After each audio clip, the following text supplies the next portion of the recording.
নমস্কার বন্ধুরা, দেবপ্রাণ চ্যানেলে আপনাদের স্বাগতম। আজকে আমরা স্বামীজির ও তার শিষ্য শ্রী শরৎচন্দ্র চক্রবর্তীর স্বামী শিষ্য সংবাদ থেকে কিছু কথা শুনব। এই স্বামী শিষ্য সংবাদে এক জায়গায় শিষ্য স্বামীজিকে বলছেন, মহাশয় আপনার সবই অদ্ভুত।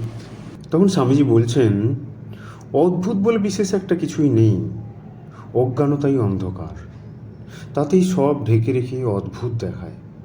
জ্ঞানালোকে সব উদ্ভিন্ন হলে কিছুরই আর অদ্ভুতত্ব থাকে না।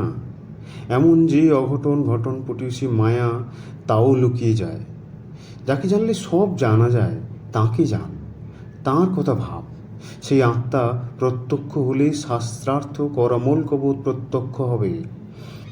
পুরাতন ঋষিগণের হয়েছিল, আর আমাদের হবে না? আমরাও মানুষ।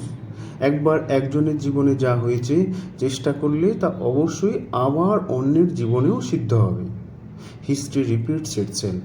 যা একবার ঘটেছে তাই বারবার ঘটে।